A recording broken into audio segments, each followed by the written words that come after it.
क्या आपके ब्रह्म कुमारी की ओर से इसमें संदेश है जनता के? ये जो हमने कल कार्यक्रम रखा है, स्वर्णिम भारत की ओर जाने के लिए किसान अभियान बनाया है, तो उसके लिए हमने सोचा कि गांव-गांव में हम जनता को जा कर के प्रेरित करें और हम मॉडल तैयार करवाएं। जैसे हमारे बहुत सारे किसान आज भी हैं जो हमसे जुड़े हैं संस्था से, वो अपने गांव में अपने खेत में 1 बीघा 2 बीघा खेती विदाउट रासायनिक के, विदाउट जो है ना पेस्टिसाइड के कर रहे हैं, और वो मॉडल तैयार लाते हैं, उन्हें फ़ायदा बताते हैं। और बहुत सारे हमारे जो ब्रह्मा को जुड़े भाई बहन हैं वो उससे लेते भी हैं डबल रेट में भी, उसे यूज करते हैं, इससे हमारा स्वास्थ्य ठीक बना रहे। तो यही प्रेरणा हम औरों को देने के लिए जा रहे हैं। क्या आपकी इस ब्रह्म कुमारी योजना के अंतर्गत कोई प्रोडक्ट भी है, या आप जाके उनको, आपकी टीमें जा जाके उनको समझाएंगे? प्रोडक्ट भी है, हमने कई जगह पहले भी जाकर के लोगों से कांटेक्ट किया है, संपर्क ऐसे कल भी है, कल और अभियान निकलेगा, लॉन्चिंग होगी और झंडी झंडी दिखाने के बाद वीआईपीज के द्वारा फिर क्यारा गांव है, उसके साथ कई गांव इधर फाटक के, लाल फाटक के आगे से हैं, वहाँ कल भी 3-4 गाँव में जाकर हमारा प्रोग्राम चलेगा। कल कितने बजे का समय रहेगा? वहाँ जाने का हम लोग शायद लगभग 3 बजे, तो क्योंकि 2 तो मैं समझती हूँ बच जाएंगे, उसके बाद डायरेक्ट हम झंडी दिखा के सीधे हम क्यारा जाएंगे। एक आखिरी क्वेश्चन है मैडम, ये समाज में जो आजकल बीमारियाँ उत्पन्न हो रही है, तरह तरह की नई नई बीमारी है, इसको लेके जनता के लिए आपका क्या मतलब संदेश है? वो बीमारियां उत्पन्न हो रही हैं, उसका संदेश यही है कि आज व्यक्ति मानसिक रूप से तनाव ज़्यादा है, और सारी जो बीमारी 70% जो बीमारियां हैं वो मानसिक टेंशन से होती हैं। मानसिक टेंशन जब होता है तो शरीर में कहीं ना किसी अंग पे जो कमज़ोर होता है उसका प्रभाव पड़ता है, और वो बहुत बड़े रूप में जा कर के एकदम बड़ा रूप ले लेता है वो बीमारी जा कर के। तो क्या इसको रोकने के लिए आपकी संस्था भी कोई कार्य कर रही है सर? हाँ, बिल्कुल कार्य कर रही है, क्योंकि जब मन ठीक होगा तो तन ठीक होगा, स्वस्थ रहेगा, उसके विचार ठीक रहेंगे तो अभूण खत्म होगा, अभूण खत्म होगा तो स्वास्थ्य बढ़िया रहेगा, हमारा भी रहेगा औरों का। तो खान पान की शुद्धि भी हमारी स्वास्थ्य को लाती है। किस तरह की कार्य योजना है आपकी?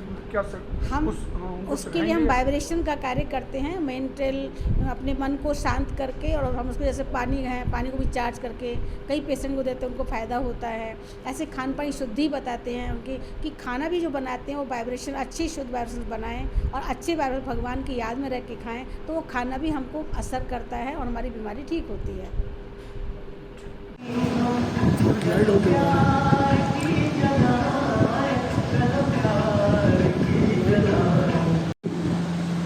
मंच पर उपस्थित हमारे बीच हमारे क्षेत्र के संचालिका आदरणीय पार्वती देवी जी हम सबके बीच में उपस्थित हैं।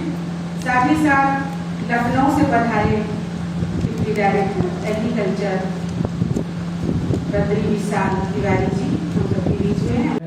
मुख्यमंत्री अखिलेश यादव हुआ करते थे, जब उन्होंने सम्मान दिया तो हाथ मिलाते हुए उन्होंने कहा कि आप जैसे अधिकारियों पर मुझे गर्व है। उसके बाद वर्तमान मुख्यमंत्री के कार्यकाल में भी अनेक काम किए और मैं मिलता रहता हूँ और अपनी जो भी मेरा नाम हमारा और मैं एग्रीकल्चर डिपार्टमेंट में असिस्टेंट डायरेक्टर और पिछले 35 साल से प्रजापिता ब्रह्मा कुमारी विश्वविद्यालय में जुड़ा हुआ हूँ और इसकी जो एक विधि है ब्रह्मा के लिए है, खेती किया, खेती अभी भी करा रहा हूँ और संयोग से खेती वाले विभाग में नौकरी करने को मिल गया, तो हमें किसानों की सेवा का अवसर मिला और उसका भरपूर हमने सदुपयोग किया। उत्तर प्रदेश में सबसे पहले मतलब क्या संदेश आपको जनता के? जी और किस तरह की योजना है? जी ये प्रजापिता ब्रह्मा कुमारी ईश्वरी विश्वविद्यालय है, इसका एक कृषि और ग्राम विकास प्रभाग है। Rajyoga education and research foundation के अंतर्गत 20 प्रभाग बने हुए हैं, उसमें से एक कृषि और ग्राम विकास प्रभाग है जो किसानों और ग्रामीणों की सेवा के लिए समर्पित है। तो इसके द्वारा इस स्वर्णिम जो महोत्सव चल रहा है, इसके अंतर्गत स्वर्णिम भारत के निर्माण के लिए अमृत महोत्सव के अंतर्गत अमृत महोत्सव से स्वर्णिम भारत की ओर ये अभियान आरंभ किया है और इसमें किसानों को आत्मनिर्भर बनाने के लिए ये अभियान हम लोग निकाल रहे हैं। इसकी नेशनल लॉन्चिंग नागपुर में आदरणीय नितिन गडकरी जी द्वारा की जा चुकी है। और अब ये सभी स्टेट में ये अभियान निकलेगा। पूरे देश में 1000 अभियान निकालने का लक्ष्य है। और उसमें यहाँ से जो बरेली से निकल रहा है, इसमें कल इसकी लॉन्चिंग होगी और 2 अभियान रथ निकलेंगे, जिसके साथ 2 और गाड़ियाँ होंगी और 12 अभियान यात्री होंगे। और ये गांव-गांव जा कर के किसानों को आत्मनिर्भर बनाने की प्रेरणा देंगे। किसान आध्यात्मिक रूप से सशक्त होगा तब आत्मनिर्भर होगा।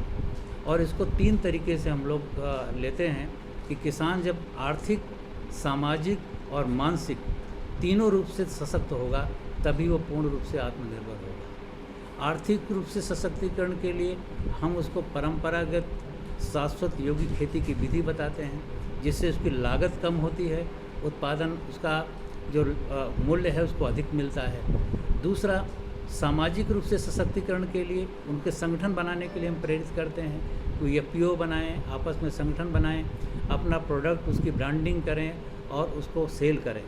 उससे सामाजिक रूप से वो सशक्त होंगे। और मानसिक रूप से सशक्तिकरण के लिए हमारी बहनें उनको राजयोग मेडिटेशन सिखाएंगी, जिससे वो मानसिक रूप से सशक्त होंगे।